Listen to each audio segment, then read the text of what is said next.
अस्सलाम वालेकुम नाज़रीन, हाईटेक न्यूज के खबरनामे में आपका खैर मकदम है। मैं हूं नेहा खान। नजर डालते हैं आज की अहम खबरों पर। तेलंगाना के वजीर आला रेवंत रेड्डी के अमेरिकी दौरे की मनसूखी पर वीआरएस एमएलसी दासुजो श्रवण कुमार ने मरकजी हुकूमत पर सवाल उठाए। उन्होंने पूछा कि अमेरिका में ऐसा क्या नामुनासिब था कि वजारत खारिजा ने दौरे की इजाज़त ही मनसूख कर दी। वजारत खारिजा ने कहा था कि दौरे के लिए पेश किया गया प्रोग्राम वज़ीर आला के ओहदे और दौरे के मकसद के लिहाज से मुनासिब नहीं था, ताहम इसकी मज़ीद तफसीली वजह अवामी तौर पर नहीं बताई गई। दासुजो श्रवण कुमार ने कहा कि वज़ीर आला के दौरे की मनसूखी तेलंगाना के अवाम की तौहीन के मुतरादिफ है और मरकज़ से वजाहत का मुतालबा किया। गौरवनीयुलु रेवंत रेड्डी गारिनी केंद्र प्रभुत्వం मिनिस्ट्री ऑफ एक्सटर्नल अफेयर्स వారు అనూహ్యమైనటువంటి ఒక రీతిలో గతంలో ఏ తెలంగాణ రాష్ట్ర ముఖ్యమంత్రికి కానీ ఉమ్మడి ఆంధ్రప్రదేశ్ ముఖ్యమంత్రికి కానీ జరగనటువంటి అవమానం ఇవాళ ముఖ్యమంత్రి రేవంత్ రెడ్డి గారికి జరిగింది. లండన్కు పర్మిషన్ ఇచ్చినారు, కానీ అమెరికా పోవడానికి వీలు లేదు అని చెప్పని లండన్ నుండే వెనక్కి వచ్చేసే విధంగా ఎంఏ వాళ్ళు, మినిస్ట్రీ ఆఫ్ ఎక్స్టర్నల్ అఫేర్స్ వాళ్ళు ఆర్డర్స్ జారీ చేస్తూ రేవంత్ రెడ్డి గారిని వెనక్కి రప్పించేందుకు ప్రయత్నం చేసిండ్రు. ఇది రేవంత్ రెడ్డి గారికి చెంపపెట్టు లాంటిది. రేవంత్ రెడ్డి గారికి వ్యక్తిగతంగా అవమానకరము. అన్నింటికంటే ముఖ్యమైన అవమానకరం ఆ ముఖ్యమంత్రి కుర్చీకి అవమానకరం. 4 కోట్ల మంది తెలంగాణ ప్రజలకు కూడా అది అవమానకరంగానే భావించవలసి వస్తుంది. ప్రశ్న ఏంటి అంటే, ఇంత పెద్ద ఎత్తున అవమానం కలిగింపబడే విధంగా తెలంగాణ ప్రజలను, తెలంగాణ ఆత్మగౌరవం పైన దెబ్బతీసే విధంగా ఈ తప్పుడు నిర్ణయాలు ఏం తీసుకున్నాడు, తప్పుడు సమావేశాలు ఏం చేసుకున్నాడు, అక్కడ ఎందుకు మినిస్ట్రీ ఆఫ్ ఎక్స్టర్నల్ అఫేర్స్ వారు ఉన్నట్టుండి రేవంత్ రెడ్డి గారి పర్యటనను రద్దు చేసింది అనేటువంటిది పెద్ద ప్రశ్న. ఈ ప్రశ్నలు తప్పనిసరిగా ప్రజాస్వామిక దేశంలో పారదర్శకత అనేటువంటి ఒక సూత్రం మీద రాజ్యాంగబద్ధమైన పరిపాలన అందించేటువంటి ఒక నేపథ్యంలో తప్పనిసరిగా ప్రజలందరికీ తెలవవలసినటువంటి ఒక అవసరం ఉంది. మినిస్ట్రీ ఆఫ్ ఎక్స్టర్నల్ అఫేర్స్ సంబంధించినటువంటి వాళ్ళ ప్రెస్ మీట్ను బహుశా తెలంగాణ ప్రజలు కానీ మీడియా మిత్రులు కానీ మీరు చూసుంటారు. It is a very short press meet, 30-40 seconds press meet. అంటే ఈ ప్రశ్నకు సంబంధించి ఒక 30-40 సెకండ్స్. బట్ ఆ 30-40 సెకండ్స్లోనే ఎన్ని చెప్పాలో అని చెప్పేసిండ్రు రేవంత్ రెడ్డి గారి యొక్క పర్యటన గురించి. ఇన్అప్రాప్రియేట్ అని ఒక పదం వాడినరు. ఇన్అప్రాప్రియేట్ కండక్టా, ఇన్అప్రాప్రియేట్ బిహేవియరా, ఇన్అప్రాప్రియేట్ మీటింగ్సా? What does that mean by inappropriate? అంత ఇన్అప్రాప్రియేట్ పనులు రేవంత్ రెడ్డి గారు అమెరికాలో ఏం చేయదలిచిండ్రు, ఏం చేస్తారని చెప్పని మినిస్ట్రీ ఆఫ్ ఎక్స్టర్నల్ అఫేర్స్ వారికి సమాచారం దొరికింది. ఎందుకు అంత పెద్ద పదాలు ఇవాళ మినిస్ట్రీ ఆఫ్ ఎక్స్టర్నల్ అఫేర్స్ వాళ్ళు వాడి అతని పర్యటన రద్దు చేసిండ్రో తెలంగాణ సమాజానికి తెలవలసిన అవసరం ఉంది. నేను ఒక్కసారి to recapitulate what ministry of external affairs has said, I request media friends to watch that particular video. To your question, Siddhant, let me say that the visit of chief ministers, as indeed of other dignitaries, are assessed by the Ministry of External Affairs in order to accord political clearance. The program proposed in such cases should be appropriate to the office held and the purpose of the visit. In this particular case, that was not so in respect of the United States, and therefore the clearance was denied, not given. Incidentally, let me also tell you that clearance was given for his visit to the United Kingdom. The second question was careful ga inandi anna. To your the word inappropriate ante enti ఇది ఇద్దరు సమాధానం చెప్పాలి. ఇవాళ Revanth Reddy ministry of external affairs వారు ఆయన పర్యటనను రద్దు చేస్తూ ఆయన పర్యటన ఇన్అప్రాప్రియేట్ అని చెప్పడము, ఆయన టూర్ షెడ్యూల్ ఇన్అప్రాప్రియేట్ చెప్పడం వెనుక వాళ్ళకు అర్థమైన ఇన్అప్రాప్రియేట్నెస్ ఏందో తెలంగాణ ప్రజలకు తెలియాలా. అంత పెద్ద ఎత్తున ఇన్అప్రాప్రియేట్ పనులు రేవంత్ రెడ్డి ఏం చేస్తున్నాడో, ఆ షెడ్యూల్ ఏం పెట్టిండో రేవంత్ రెడ్డి కూడా తెలంగాణ ప్రజలకు చెప్పవలసిన బాధ్యత ఉంటుంది. బోత్ బీజేపీ అండ్ కాంగ్రెస్ ఇద్దరికి కూడా ఇవాళ తెలంగాణ ప్రజలకు సమాధానం చెప్పవలసినటువంటి ఒక నైతిక బాధ్యత ఉన్నది. వీళ్ళు ఇన్అప్రాప్రియేట్ అని చెప్పని సపోర్ట్ చేయక నోరు మూసుకుంటే సరిపోదు. You have to explain to the people what does that constitute inappropriate. నీ మీద ఎంత పెద్ద ఆరోపణలు వచ్చి నిన్ను అమెరికా పోనీయకుండా నీ పర్యటనను రద్దు చేసిండ్రు అంటే ఏం ఇన్అప్రాప్రియేట్ పనులు నువ్వు చేయదలిచినావు, నీ టూర్ షెడ్యూల్ ఏందని చెప్పని ప్రజలకు తెలియజెప్పవలసినట్టు ఒక నైతిక బాధ్యత ఇవాళ ప్రభుత్వం పైన ఉంది. కేంద్ర రాష్ట్ర రెండు ప్రభుత్వాలు, రేవంత్ రెడ్డి గారికి తర్వాత మినిస్ట్రీ ఆఫ్ ఎక్స్టర్నల్ అఫైర్స్ వారికి ఉంది అనేటువంటి ఒక విషయాన్ని నేను గుర్తు చేస్తాను. आंध्र प्रदेश के वज़ीर आला चंद्रबाबू नायडू ने नौजवानों की तालीम के साथ खेलों को भी तरजीह देने की बात कही। उन्होंने अंकापल्ली में प्रोग्राम मुनक्किद किए जाने के दौरान खेलों के कोटे में मुलाजिमतें फराहम करना एनडीए की पॉलिसी करार दिया। वज़ीर आला ने कहा कि बच्चों को सिर्फ तालीम ही नहीं बल्कि खेलों में भी आगे बढ़ने के मौके मिलने चाहिए। चंद्रबाबू नायडू ने कहा कि तालीम के साथ खेलों को भी बराबर अहमियत दी जा रही। उनके मुताबिक बच्चों को पढ़ना भी चाहिए और सेहतमंद रहने के लिए बाकायदगी से खेलना भी चाहिए। నేను ఒకటే చెప్పాను, వాళ్ళు చెప్పింది కూడా మీరు చూస్తే ఎవరికో ర్యాంక్ వచ్చింది, ఆయన సర్టిఫికెట్స్ తీసుకురాలేదు, ఆయన వెరిఫికేషన్ రాకపోతే ఆయన తప్పది, ఆయన లోపాలు ఆయన గుర్తుపెట్టుకోవాలి. రెండోది, పిల్లలు చదువుకోవడమే కాదు స్పోర్ట్స్లో కూడా ప్రాధాన్యత ఇవ్వాలనుకున్నాను. అందుకే మీరు ఆలోచిస్తే 2% ఉంటే దాన్ని 3% చేసి అన్ని ఉద్యోగాల్లో చదువుకు సమానంగా స్పోర్ట్స్ కూడా ప్రాధాన్యత ఇస్తున్నా. పిల్లలు చదువుకోవాలి, ఆరోగ్యంగా ఉండాలి. ఆరోగ్యంగా ఉండాలంటే ఆడుకోవాలి. చదువుకోవడం ఒకటే కాదు, స్కూలుకు పోయినప్పుడు ఆహ్లాదకరమైన వాతావరణంలో ఎంత చదువుకి ఇంపార్టెన్స్ ఇస్తారో అంత ఇంపార్టెన్స్ ఆడుకోవడానికి కూడా ఇవ్వాల్సిన అవసరం ఉంది. అప్పుడే మెంటల్గా ఎక్కడికక్కడ పిల్లలకు కూడా రిలీఫ్ వస్తుందని చెప్పి కూడా నేను మీకు తెలియజేస్తున్నా. నేను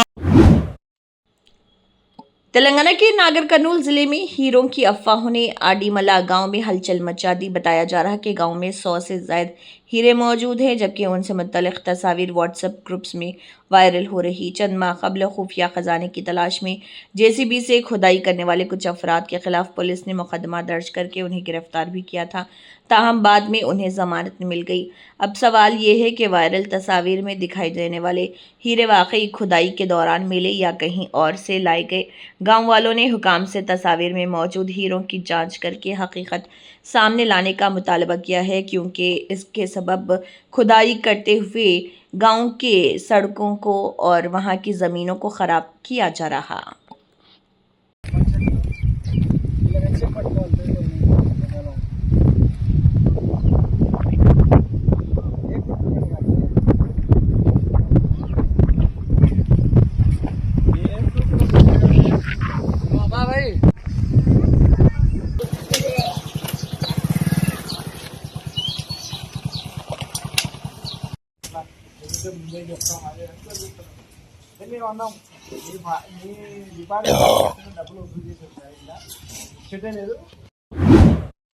शहर हैदराबाद के मासब टैंक में 24 साला मीर सुफियान अली की मौत के वाक़े पर जामे तहक़ीक़ात का मुतालबा किया जा रहा। बताया गया है कि फसला अंसर अपार्टमेंट में सुफियान शदीद ज़ख्मी हालत में पाए गए और बाद में उनकी मौत हो गई। उनके दोस्त शाहरुख खान ने इल्ज़ाम आयद किया कि सुफियान को धमकाया और मारपीट के बाद 7वीं मंजिल से नीचे धकेला गया। इब्तदाई तौर पर वाक़े को खुदकुशी करार दिए जाने पर सवालात उठ रहे। मुतालबा किया जा रहा कि सीसीटीवी और कॉल रिकॉर्ड्स और फॉरेंसिक शवाहिद की मुकम्मल जांच के साथ वहां मौजूद तमाम अफराद से तफ्तीश की जाए। बादजा इस ज़िमन में मजलिस बचाओ तहरीक के तर्जुमान अमजदुल्ला खान खालिद ने भी तफसीलात भी बताई हैं और इसमें इंक्वायरी का मुतालबा किया। अस्सलाम वालेकुम, मैं अमजदुल्ला खान, स्पोक्समैन एमबीटी। फ़िलहाल मैं जो हूँ हमारे पड़ोस में चंचलगढ़ में एक अपार्टमेंट में मीर सुफियान अली नामी एक नौजवान 24 साल रहते थे। 2 दिन पहले यानी 20 अगस्त 2026 को उनको एक टेलीफ़ोन आया। टेलीफ़ोन में जो है फसलान सर को बुलाया गया उनको। सूफियान और उनके एक दोस्त शाहरुख, ये दोनों फसलान सर गए। उसके बाद में उनकी अचानक बॉडी जो है उसी अपार्टमेंट के नीचे पाई गई। तो उनको इमीडिएट हॉस्पिटल ले गए, फिर वहाँ से उस्मानिया हॉस्पिटल ले गए। कल दिन में 12 बजे के करीब में उनका इंतकाल हो गया।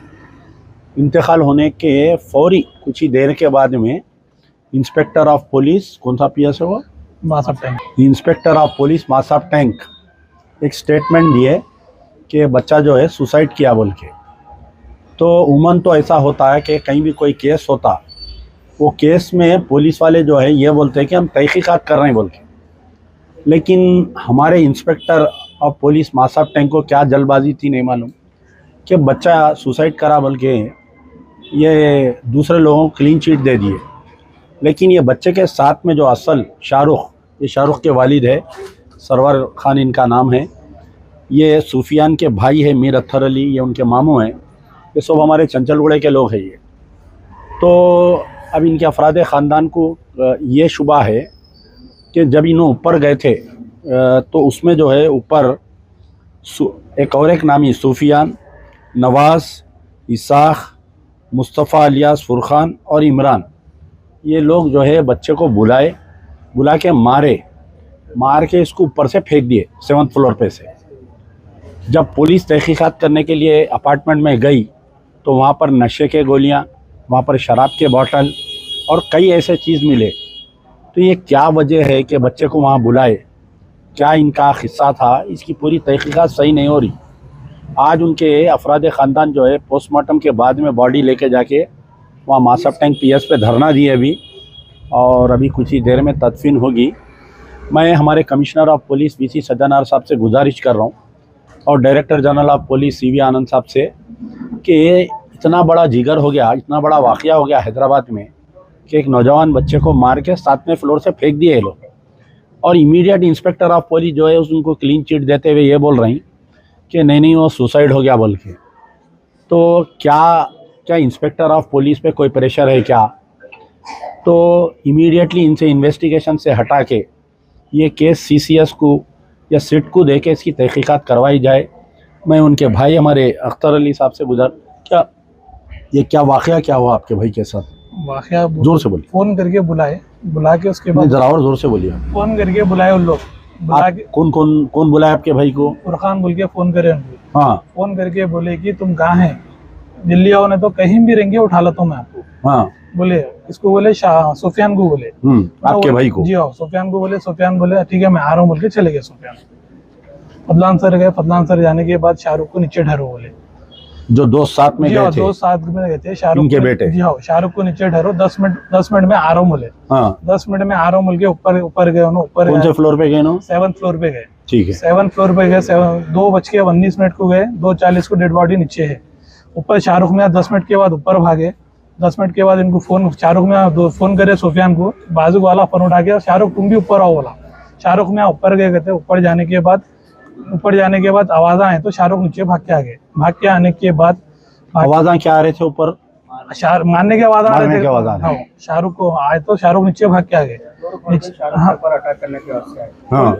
शाहरुख ने नीचे आके कांस्टेबल वहाँ नीचे थे, कांस्टेबल को बोले वहाँ पे चौरस्ते पे जाके ऐसा ऊपर झगड़ा हो रहा बोले। तो कांस्टेबल बोले क्या तो सर्कल साहब क्या राउंडिंग पे गए हुए, आए बात में मैं चलता हूँ बोले।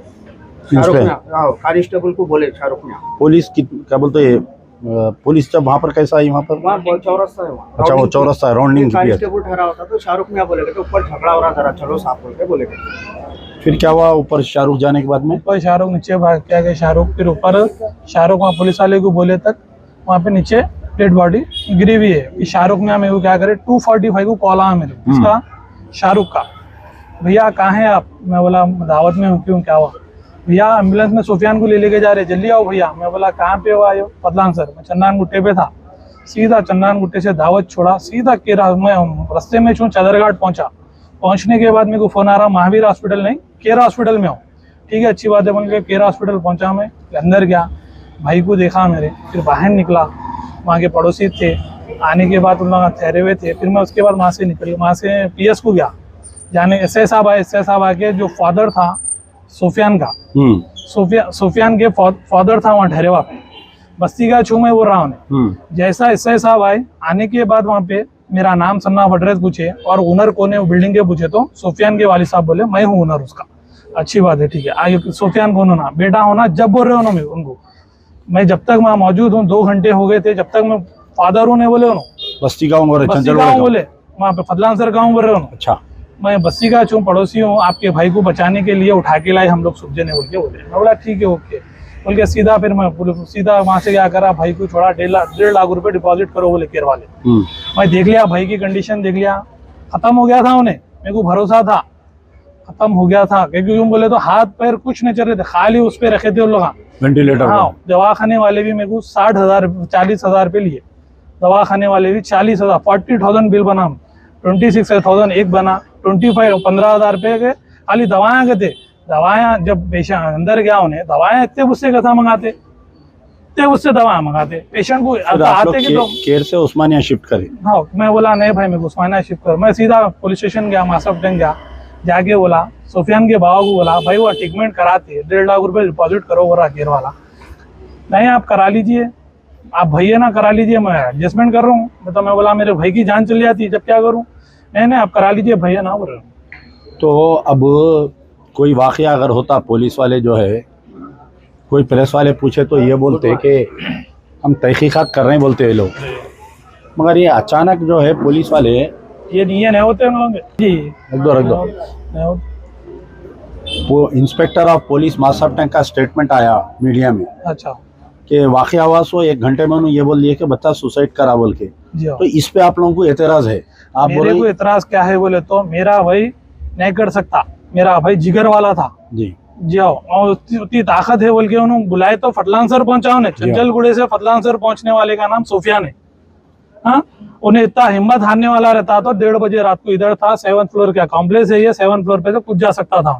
सोच लेके यहाँ आया तो फिर वहाँ रिटर्न जाके उनके घर पे क्यों करता था उन्हें सुसाइड, उनका घर पे उन्हें कौन, सुफियान, ये सुफियान के घर पे सुसाइड हुआ, उन्हें कौन, उन्हें रिश्तेदार कौन, उन्हें उसके घर पे, मैं भाई हूँ मेरे घर पे। अब ठीक है मैं मान लिया, मेरा भाई उसको बोला सुफियान को भाई मेरे घर पे टॉर्चर है, मेरे को सुफियान वहाँ पे सुफियान ये हमारा मेरा भाई ब्रदर सुफियान बोल रहा कि इन लोगों को भाई मेरे घर पे टॉर्चर है, टॉर्चर रहने की वजह से मैं कूद जाऊंगा, नहीं तो कुछ भी हो रहा। ठीक है, मैं वो बोला उन्हें, बोला बोल रहे ना आप लोग, ठीक है आप पकड़ के, मेरा बड़ा भाई हूँ, आप फोन नंबर लेके भाई आपका भाई ऐसा कर रहा, हमारे घर का नाम बदनाम होता, आप किधर है थरवई, आप मेरे घर पे आइए, आपका भाई सुसाइड करता हूँ बोल रहा। ये पॉइंट के बाद मैं सुनिए, अब जब आप लोग बॉडी लिए नहलाए करे तो जिस्म पे और दूसरी जगह भी मारा है? मारा बहुत है। कहाँ है मारा इधर है, पूरी हड्डियां टूट गई उसके बच्चे की जी, और पूरी हड्डियां टूट गई, पूरा हाथ टूट गया उसके, मुंह पे भी मारा है और एक फटा मारे शायद। और एक चीज क्या है, मैं सुबह रात में सर्कल साफ कर गया, भाई मेरा भाई कहाँ से गिरा 7th फ्लोर से, मैं टेंशन में था, मैं नहीं गया जब मौके पे, भले इधर ला लिए थे लोग। साइबराबाद के 17 मंदिरों में सुबह 8 बजे डिवाइन कलेक्शन ड्राइव का आगाज़ किया गया। इस मुहिम के तहत अक़ीदतमंदों के लिए ख़ुसूसी कलेक्शन सेंटर्स कायम किए गए, जहां पूजा और मजहबी रसूमात में इस्तेमाल होने वाली मूर्तियों, तस्वीर और दीगर अक़ीदती अशिया को जमा किया गया। CMC कमिश्नर ने चित्तारामा मंदिर का दौरा करके इंतज़ामात का जायज़ा लिया। जमा की गई अशिया को अमला अलग करके मुनासिब और महफूज तरीक़े से मुंतकिल कर रहा। సైబరాబాద్ కార్పొరేషన్ ఆధ్వర్యంలో ఉద్వాసన కార్యక్రమం తీసుకొని, ఈ ఉద్వాసన కార్యక్రమం ఏంటంటే మన దేవుని ఫోటోలన్నీ కూడా మనం ఎక్కడ పడితే అక్కడ పడేసి మనం రోజు ఇండాల్లో పూజ చేసుకుని అవే ఫోటోలు మన తడి వచ్చిందని చెప్పేసానో లేకుంటే అద్దం పలిపోయిందని చెప్పేసానో చుట్టూ మనం ఎక్కడో తొక్కుట్లో లేకుంటే డ్రైనేజీల్లో లేదంటే మన చర్యలు పడేస్తున్నాం. ఆ విధంగా పడేయకుండా ఇవన్నీ మన సైబరాబాద్ మున్సిపల్ కార్పొరేషన్ వాళ్ళు వస్తారు, ఇంటిని తిరుగుతారు, లేదంటే మనం ఒక ప్లేస్ లో తీసుకొచ్చి మనం ఇచ్చినట్టయితే ఆ ఫోటోలు అన్నిటి కూడా మళ్ళీ రీసైక్లింగ్ చేసి ఆ ఫోటోలు మన ఈ తొక్కుట్లో పడేయకుండా, డ్రైనేజీలలో పడేయకుండా, ఈ మనము రైడర్లో పడేయడం వల్ల ఏంటంటే ఈ పెంక ఇవి పలిపోయి గ్లాస్ పలిపోయి మన కాళ్ళకు ఆ మున్సిపల్ సిబ్బంది చెత్త పోతుంటే వాళ్ళ చేతులకు ముచ్చుకోవడం జరుగుతుంది. ఇవన్నీ గాయాలవుతున్నాయి. కాబట్టి ఇవన్నీ కూడా మనము దేవునికి ఎంతో ప్రత్యేకంగా దైవభక్తితో మనం పూజ చేస్తూ ఉంటాం. అలాంటి పూజ చేసినటువంటి ఫోటోలన్నీ కూడా ఎక్కడ పడితే అక్కడ పడేయకుండా మనము ఇంట్లో ఫోటోలు ఏదైతే పాడైపోయిన ఫోటోలు కానీ ఈ పాడైపోయిన గ్లాస్ వస్తువులు కానీ ఏమున్నా కానీ తీసుకొచ్చి ఒక దగ్గర మన హనుమాన్ టెంపుల్ దగ్గర ఇచ్చినట్టయితే వాళ్ళంతా కూడా మన సైబరాబాద్ మున్సిపల్ కార్పొరేషన్ వాళ్ళు సేకరించి ఇవన్నీ రీసైక్లింగ్ చేసి మళ్ళీ కొత్తగా తయారు చేయడానికి వాళ్ళకి ఆస్కారం ఉంది. కాబట్టి వాళ్ళు తయారు చేయడానికి ముందుకు వచ్చారు. కాబట్టి ఇవన్నీ కూడా ఎక్కడ పడితే అక్కడ పడేయకుండా మన మున్సిపల్ కార్పొరేషన్ ఆధ్వర్యంలో చేస్తున్నటువంటి ఈ ఉద్వాసన కార్యక్రమానికి మీరు అందరూ కూడా సహకరించాలని చెప్పేసి ఈ సందర్భంగా మేము అందరూ తెలియజేస్తున్నాం. हैदराबाद में traffic DCP 1 Avinash Kumar IPS ने एसीपी ए श्रीनिवास के साथ चिकड़पल्ली ट्रैफिक पुलिस स्टेशन का मुआयना किया। इस दौरान अदालत के अमले के साथ डीडी केसेस, नाबालिगों से मुतल्लिक़ केसेस और दीगर ज़ेर-ए-इल्तिवा मामलात का जायज़ा लिया गया। डीसीपी ने तमाम केसेस को मुक़र्ररा वक्त में हल करने की हिदायत दी। उन्होंने ज़ब्तशुदा गाड़ियों के मामलात को जल्द निपटाने और नए पुलिस स्टेशन की इमारत के क़याम के लिए ज़रूरी इक़दामात करने के भी अहकामात जारी किए। हैदराबाद के चंपापेट में दुर्गा मां की मूर्ति गायब होने का वाक़या सामने आया। मुकामी अफराद के मुताबिक कटिकोन कंट इलाके में मौजूद दुर्गा मां की मूर्ति अचानक गायब हो गई। वाक़े की इत्तला मिलते ही मुकामी लोगों ने पुलिस को आगाह किया। पुलिस ने मौके पर पहुंचकर सूरत हाल का जायज़ा लिया और सीसीटीवी फुटेज की जांच शुरू कर दी। मूर्ति कैसे गायब हुई और इसके पीछे कौन है, इस सिलसिले में पुलिस तहक़ीक़ात कर रही है। చంపాపేటలో సంతోష్ మాత టెంపుల్, దుర్గామాత టెంపుల్ విగ్రహం, పంచలోల విగ్రహం, ఇంకోటి అమ్మవారి మట్టి విగ్రహం ధ్వంసం చేసి కొంతమంది దుండగులు అమ్మవారి విగ్రహం ఎత్తుకోవడం జరిగింది. ఈ అమ్మవారి టెంపుల్ ఒక 10 సంవత్సరాల ముందు చిన్న టెంపుల్ ఉండే, దాన్ని ఒక అందరం కలిసి ఇక స్థానికులు అందరు కలిసి అమ్మవారి టెంపుల్ కట్టారు. ఈ టెంపుల్ ఒక 8 సంవత్సరాలు అయి కట్టి అందరితో ఇక్కడ చాలా మంది పూజలు, చాలా మంది మన బోనాల పండుగ కూడా చేసుకున్నారు ఇక్కడ బస్తివాసులు. ఇది రాత్రి ఇక్కడ వినాయకుని పెడదామని ఇక్కడ బస్తివాసులు అందరు ఉన్నప్పుడు రాత్రి 1 గంటల వరకు బస్తివాసులు ఇక్కడనే ఉన్నారు. అప్పుడే వినాయకుని బుక్ చేసి వచ్చినారు. వీళ్ళు వచ్చినాక 1 నుంచి 2 మధ్యలో ఈయనే ఉన్నారు. కానీ ఇది మధ్యరాత్రి ఏ టైంలోనో ఇది ఎత్తుకొని పోయినారు. ఇక్కడ కొంతమంది ఇబ్బంది చేసి ఉండే, అప్పుడు కొంతమంది ముస్లింలు కూడా ఈ ల్యాండ్ ఓనర్స్ కానీ అప్పుడు పెట్టనీయలే టెంపుల్. అప్పటి నుంచి ఒకసారి టెంపుల్ కట్టినప్పుడు కూడా కూలగొట్టడం జరిగింది, ఇబ్బంది చేసినారు. మాకు కూడా వాళ్ళ మీద డౌట్ వస్తుందని చెప్పడం జరుగుతుంది. అలాగనే లోకల్ ఎస్ఐ గారికి, సిఐ గారికి అందరికి ఇంటిమేషన్ ఇచ్చినాము. అందరు ఆల్రెడీ వచ్చినారు, చూస్తున్నారు. ఇవి మాకు ఈ చాయ్ బండి అయినా పొద్దున 6:30కి మాకు ఫోన్ చేసి చెప్పడం జరిగింది. అలా ఇట్లా విగ్రహాలు ఎత్తుకుపోయినారు, మొత్తం పలగొట్టేసినారు ఇదంతా. అంటే పొద్దున్నే లేచి చాయ్ బండి అయిననే అగరబత్తులు కానీ, దీపం కానీ, కొబ్బరికాయ కానీ ఆయన కొడతాడు ప్రతి వారం. చూసేవారికి అలా లేదు. చాయ్ బండి అయినా చెప్పడం చూసింది కాబట్టి మాకు చెప్పడం జరిగింది. हैदराबाद के उपल रिंग रोड पर असातिज़ा ने सेव टीचर सेव स्कूल के नारों के साथ एक बड़ी रैली निकाली। यूनाइटेड स्कूल्स प्रोटेक्शन फोरम के ज़रिए एहतमाम मुनक़दा इस रैली में असातिज़ा ने नलगुंडा ज़िले में प्रिंसिपल रूपा रेड्डी के कत्ल की शदीद मज़म्मत की और उनके ख़ानदान से इजहार यकजहती किया।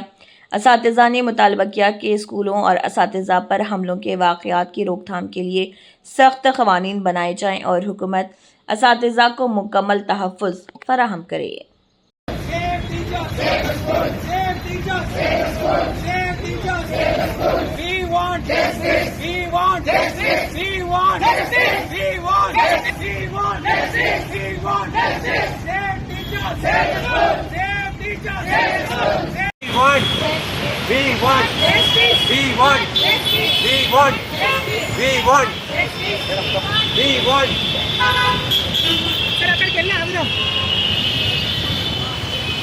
అక్కడికి ఆగుదాం సార్.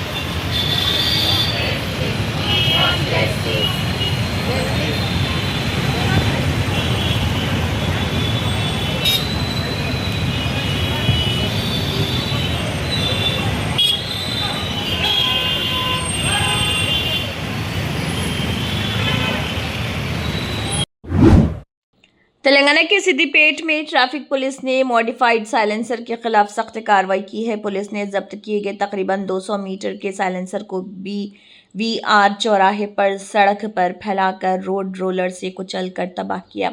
ये कार्रवाई सिद्दीपेट के CP रश्मि परुमाल की मौजूदगी में की गई। पुलिस ने वाज़ेह किया कि मॉडिफाइड साइलेंसर के जरिए तेज़ आवाज़ पैदा करने वालों के खिलाफ सख्त कार्रवाई की जाएगी और ट्रैफिक क़वानीन के खिलाफ वर्जी किसी सूरत बर्दाश्त नहीं की जाएगी। అందరికీ నమస్కారం. సో మాకు చాలా రోజుల నుంచి పబ్లిక్ని రిక్వెస్ట్ వస్తున్నాయి, ఇట్లా ఈ సైలెన్సర్స్ ఇల్లీగల్ సైలెన్సర్స్ ఇన్స్టాల్ చేసి ఏరియాలో నాయిస్ పొల్యూషన్తో పాటు పర్టికులర్గా women and children, senior citizens వీళ్ళకి చాలా వరకు న్యూసెన్స్ అండ్ హరాస్మెంట్ అవుతుంది.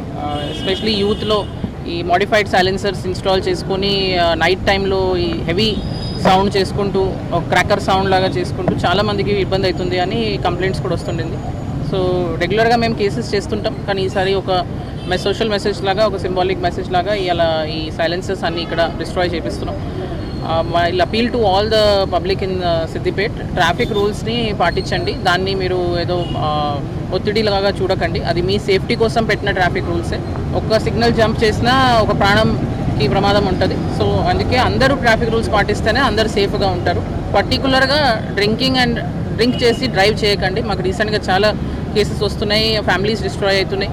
డ్రింక్ చేసి డ్రైవ్ చేయకండి, ఓవర్ స్పీడింగ్ చేయకండి. అండ్ టౌన్లో కూడా రూల్స్ పాటించండి. చాలా వరకు టౌన్లో మాకు పబ్లిక్ రూల్స్ పాటించట్లేదు, దగ్గరే వెళ్తున్నామని ఆలోచన చేసుకుంటూ హెల్మెట్లు వేసుకోవట్లేదు, ఓవర్ స్పీడింగ్ చేస్తున్నారు. సో యాక్సిడెంట్ ఎక్కడైనా అవ్వచ్చు, అది టౌన్ ఉన్నా, రూరల్ ఏరియా ఉన్నా, హైవే అన్నా. Basic traffic rules like drinking చేసి డ్రైవ్ చేయొద్దు, ఓవర్ స్పీడింగ్ చేయొద్దు, రాంగ్ సైడ్ రూట్ డ్రైవ్ చేయొద్దు, ఇట్లాంటివన్నీ పాటిస్తే బాగుంటుంది. అండ్ పర్టికులర్గా ఇవాళ మేము ఈ సైలెన్సర్స్ మీద డ్రైవ్ తీసుకున్నాం కాబట్టి my request to all the establishments also, ఇట్లాంటి ఇల్లీగల్ సైలెన్సర్స్ పెడతాం అనేసేయండి. ఫస్ట్ వాళ్ళ మీద కూడా లీగల్ యాక్షన్ తీసుకుంటాము. అండ్ ఇట్లాంటి దాంట్లో మీకు ఫైనాన్షియల్ లాస్ కూడా అవుతుంది అండ్ అన్నెసరీ పోలీస్ కేసు కూడా అవుతుంది. సో ఇది చాలా అవాయిడబుల్ ఇష్యూ. పేరెంట్స్ కూడా వాళ్ళ మైనర్ పిల్లలకి బండ్లు ఇవ్వకూడదు, అండ్ ఇచ్చినా కూడా వాళ్ళపైన కూడా కేసులు అవుతాయి. కాబట్టి ఇట్లాంటి ట్రాఫిక్ రూల్స్లో పార్టిసిపేట్ చేసి మాతో కోఆపరేట్ చేయమని మెసేజ్ ఇస్తాం. तेलंगाना में सरकारी मुलाजमीन के हेल्थ कार्ड्स निजी अस्पतालों में काम न करने पर साबिक वजीर श्रीनिवास गौड़ ने हुकूमत से सवालात किए। उन्होंने कहा कि गुज़िश्ता 3 माह से हेल्थ कार्ड्स के नाम पर सरकारी मुलाजमीन की तनख्वाहों से रकम काटी जा रही। हुकूमत ने यकीन दहानी कराई थी कि मुलाजमीन से जितनी रकम वसूल की जाएगी उतनी ही रकम हेल्थ केयर ट्रस्ट में जमा की जाएगी। श्रीनिवास गौड़ ने मुतालबा किया कि हुकूमत बताए अब तक कितनी रकम जमा की गई और कहाँ खर्च या जमा की गई। उन्होंने निजी अस्पतालों के बकायाजात फौरी अदा करने और हेल्थ कार्ड्स के हवाले से वाज़ेह गाइडलाइंस जारी करने का मुतालबा किया। రిటైర్డ్ ఉద్యోగులు చనిపోతే దేవిప్రసాద్ గారు ఇక్కడ ఉన్న మేము అందరం పోయినాం.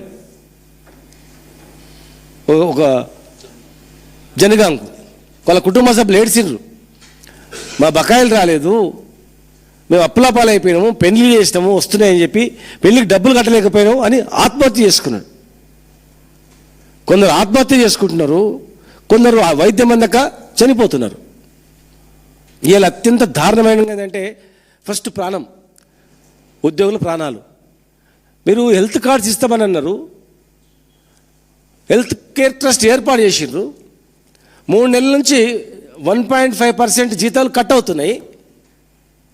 మరి 3 నెలల నుంచి ఎంత జీతం కట్ అవుతుందో అంత అమౌంట్ గవర్నమెంట్ కూడా యాడ్ చేసి ట్రస్ట్ బోర్డులో పెడతామన్నారు. ఎంత పెట్టిండ్రు, ఎక్కడ పెట్టిండ్రు, ఆ వెబ్సైట్ పబ్లిక్ డొమైన్లో పెట్టాలి కదా, జమ అయిందా లేదని. మరి జమ అయితే హెల్త్ కార్డ్స్ ఎందుకు ఇస్తలేరు, హాస్పిటల్ ఎందుకు పట్టించుకుంటలేదు. మీరు ట్రస్ట్ ఏర్పాటు అయిపోయింది మాకు సంబంధం లేదని అనుకుంటుండొచ్చు. ట్రస్ట్ ఏర్పాటైనా మీదే బాధ్యత, ప్రభుత్వాందే బాధ్యత. ఇప్పటి వరకు హెల్త్ కార్డ్స్ ఇవ్వలేదు. హాస్పిటల్కి వెళ్తే ఎంప్లాయీస్ కానీ రిటైర్డ్ ఎంప్లాయీస్ వెళ్తే ఈహెచ్ఎస్ లేదు, వెళ్ళగొడుతున్నారు. మరి ఏ హాస్పిటల్కి మీరు కరెక్ట్ ఇన్స్ట్రక్షన్స్ ఇవ్వలేదు, హెల్త్ కార్డ్స్ ఇవ్వలేదు. జర్నలిస్టులకు ఇస్తామన్నారు, ఉద్యోగులకు ఇస్తామన్నారు, రిటైర్డ్ ఉద్యోగులు అన్నారు, ఎక్కడ పోయినాయి అవి? 3 నెలల నుంచి డబ్బులు ముక్కు పిండి వసూలు చేస్తున్నప్పుడు మరి ప్రభుత్వానికి బాధ్యతనా కాదా? చీఫ్ సెక్రటరీ దీనికి చైర్మన్, ఆరోగ్యశ్రీ CEO వీళ్ళందరూ ఏం చేస్తున్నట్ల, ప్రభుత్వం ఏం చేస్తున్నట్ల? ఒక్కరికి ప్రాణహాని కలిగినా ప్రభుత్వం అంతే బాధ్యత. ఆరోగ్యం అందక ఏదైనా కూడా ఈ 3 నెలల్లో ఏ ఉద్యోగి అయితే, ఏ రిటైర్డ్ ఉద్యోగి అయితే హాస్పిటల్కి వెళ్ళి వైద్యం చేయించుకోవడం ఆ డబ్బులు వెంటనే చెల్లించాలి. ఫీజు ఆ అమౌంట్ రీఎంబర్స్మెంట్ చేయాలి ఇమ్మీడియట్గా. వెంటనే హెల్త్ కార్డ్స్ ఇవ్వాలి. హాస్పిటల్ వాళ్ళకి ఇన్స్ట్రక్షన్స్ ఇవ్వాలి. రిటైర్డ్ ఉద్యోగులకు అదనంగా 2,000 కోట్ల రూపాయలు ఇస్తున్నామన్నారు. ఎవరికి ఇచ్చిండ్రు చూపించండి, లిస్టు పెట్టండి. గుంపుల గోవిందలాగా ఉందంతా. వేసేసినామంటే ఎవరికో వచ్చింటుంది అనుకుంటున్నారేమో. 2,000 కోట్లు రిటైర్డ్ ఉద్యోగులకు ఇస్తుంటే అదనపు డబ్బులు ఏ ఉద్యోగులకు పోయినా మీరు ఒక లిస్టు పెట్టండి, వెబ్సైట్లో పెట్టండి. నెలకు 2,000 కోట్లు ఇగో ఇళ్ళకి పోయినామని. ఎక్కడ లేదు, అంత ఉట్టిదే, మోసం. రిటైర్డ్ ఉద్యోగుల బెనిఫిట్స్ లేవు, వైద్యం లేదు, కార్డు లేవు, ఏది లేదు. ఈ దేశంలో అత్యధికంగా డిఏలు పెండింగ్ ఉన్నది ఇక్కడనే. तेलंगाना के वज़ीर आला रेवंत रेड्डी ने लंदन में ऑक्सफोर्ड यूनिवर्सिटी का दौरा किया और रियासती नौजवानों के लिए आलमी मियार की तालीम और तहकीकी मौके पर प्रोफेसर्स के साथ तफसीली बातचीत की। वज़ीर आला ने हैदराबाद में ऑक्सफोर्ड यूनिवर्सिटी का मरकज़ कायम करने और एग्जीक्यूटिव एजुकेशन व रिसर्च प्रोग्रामों को वसअत देने के लिए शिराकत दारी की दावत दी। उन्होंने ऑक्सफोर्ड के वफ्द को तेलंगाना राइजिंग ग्लोबल समिट में शिरकत की दावत भी दी। बादजा उन्होंने सोमरविल कॉलेज और खेलों की सहूलियात का जायज़ा लिया और तेलंगाना में आलमी मियार के स्पोर्ट्स इंफ्रास्ट्रक्चर की तरक्की में ताउन की अपील की। इसी के साथ हाईटेक न्यूज़ खबरनामा इख्तिताम को पहुंचता है। अल्लाह हाफिज।